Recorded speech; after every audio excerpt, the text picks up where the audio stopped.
Hello everybody, I'm Blaze Rebecca and welcome back to A Little Lily Princess. Looks like there's commotion going on here with Lottie.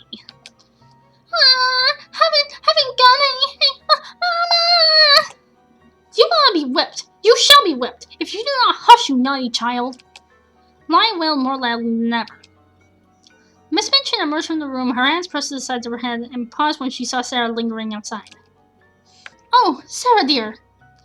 Miss Minchin's attempt at producing a friendly smile was not at all convincing. Lottie's roars continued unabated, and each burst of sound made Miss Minchin's shoulders twitch. I stopped because I knew it was Lottie, and I thought perhaps I can make her be quiet. May I try, Miss Minchin? If you can quiet that, you are a clever child. Dreadful thing, you may not be able to keep her. But you are clever in everything, my dear. I dare say you can manage her. Go in. Sure, let me save first. When Sarah entered the room, Lottie was lying upon the floor, screaming and kicking her small fat legs violently.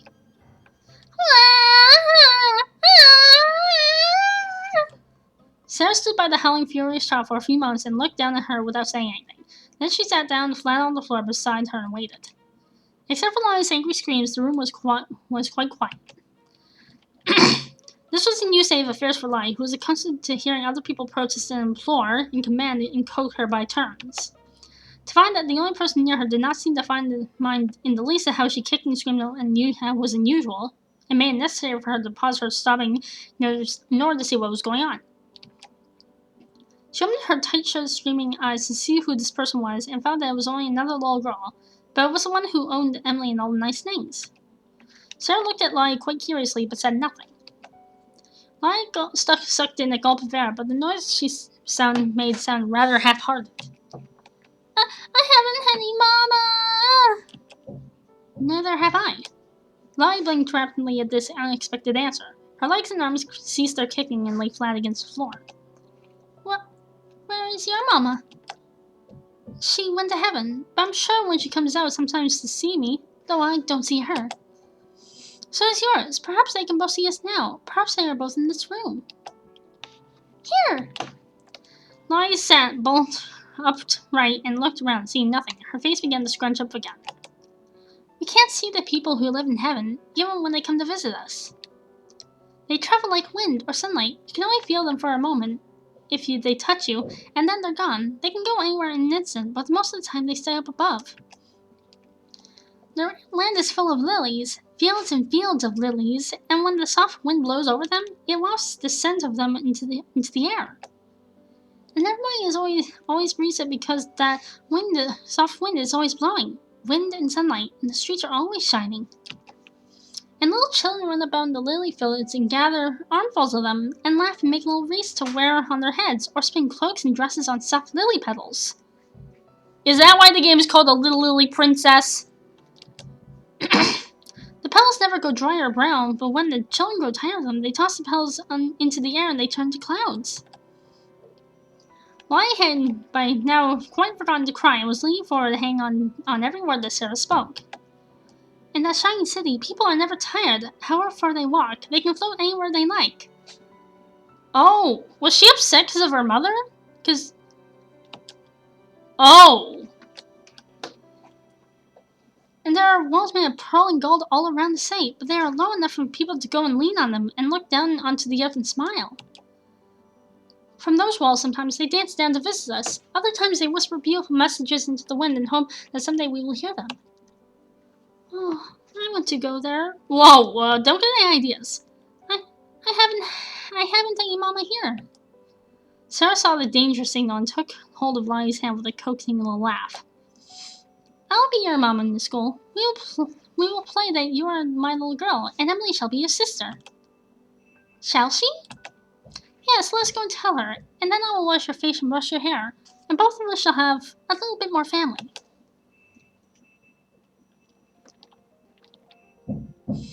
I still need more belief to get her event. No, it's,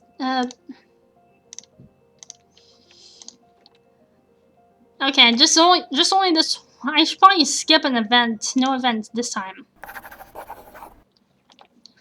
There's not gonna be. I should probably held off on the events because of because I need to get more of my traits up. Girls, gather around if you please.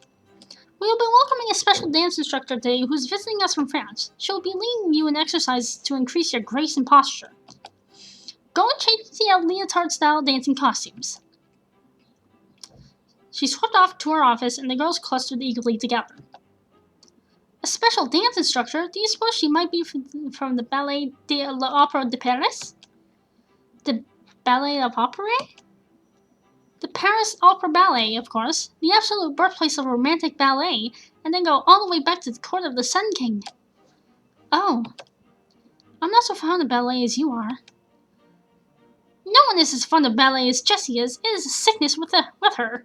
The ballet sickness. But yeah, I can actually totally see her being a ballerina. I can definitely see that.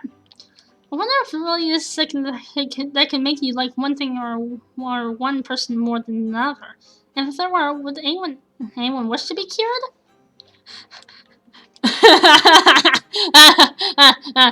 Oh, trust me. Such things you imagine. In any event, it might not be ballet. She is a special instructor after all. Perhaps we will be permitted to practice social dances. Perhaps even the waltz. My father says the waltz is shocking. Watching you attempt to perform it no doubt would be.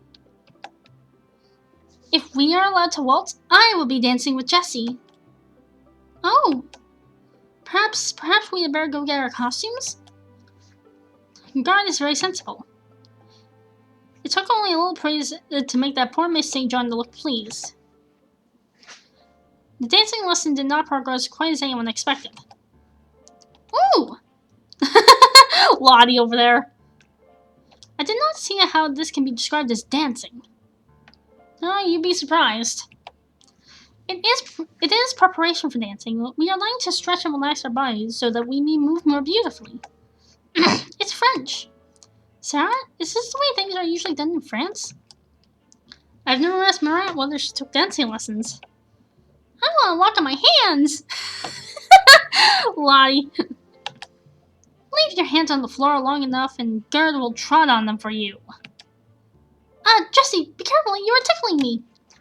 The instructor said it was imperative that we rub deeply to warm our muscles. To speak of muscle upon a lady is very unseemly. Hands are very strong, Gerd. Oh, did I hurt you? No, not a bit. It feels nice. It is a little like having my hair brushed. Makes me feel like a cat being petted. I want to be a cat. I want to dance like a cat. Cats don't dance. They don't? Okay. They dance at the court of the king of cats. How long do they dance, Sarah? Do they stand on their hind legs? Yeah. Well... Girls, cease chattering and get ready for your lessons. Yes, Miss Minchin. Okay. I'm gonna keep the writing diary. And we're gonna go for a walk. I'm gonna practice dance. Tea party. And play with toys. Done. Writing. Walking. Dancing. Visiting. And playing. Okay.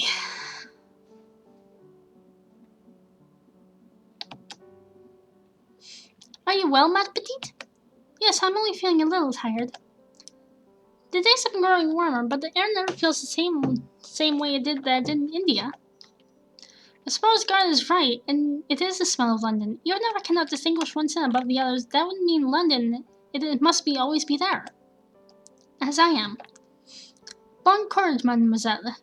I have something here which will brighten your day. A letter from Papa. Oh, merci, Marat. Merci, beaucoup. She did not open it at once, but pressed the envelope to her chest. My papa sent this. It has been in his hands. If a letter can come from his hands to mine, then we are never so far apart. At last she took out the paper and began to read. My dear little missus, here I am once again in Bombay. I have to tell you some of my adventures. I have to tell you of my adventures, for no sooner did I reach my home than I began thinking of you and putting pen to paper. Therefore, I have seen little since I left you other than ships, and you remember those. Sarah closed her eyes and let herself remember the voyage from India, the big ship, the Lascars passing silently to and fro from it, the children playing about on the hot deck. There had been one woman on the board, the wives of some young officers who invited Sarah to take tea with them and delighted in making her speak her unusual thoughts. But most importantly, there had been her papa. I felt it important to write to you once so that you would not worry about your poor old papa, all alone in the ocean. All is well. I have returned, and life here is remarkably unchanged in my absence. Now, it is your duty to let me know all that has happened since I left you, all the new friends you have made, the books you have read, and the sights you have seen in London. Do you remember Colonel Grange and his little girl Isobel? In a year she will be old enough that she must leave for England as well. I am relying on your advice to tell her what to expect in her schooling. Give my regards to Emily and any companions that you may have acquired. Yours always, your loving papa. Sarah held the letter in her hands, already beginning to imagine the many things she might write in response. I love you too, Papa.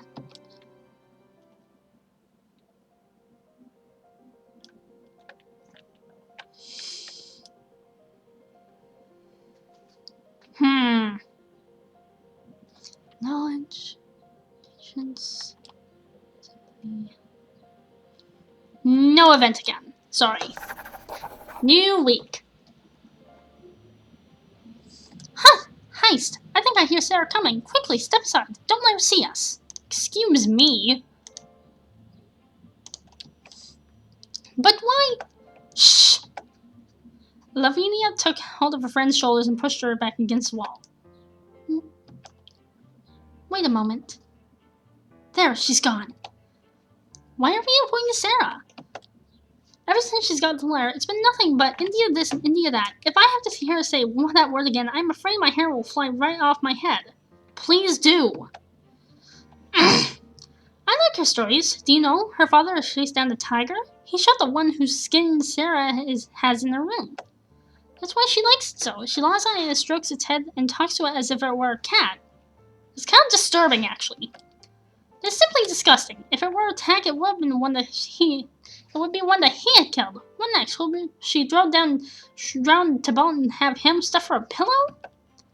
I don't think that's the same thing at all. Sarah says the tiger was attacking an outcast and he had to shoot it. Okay, I'll see you in the next part. See ya!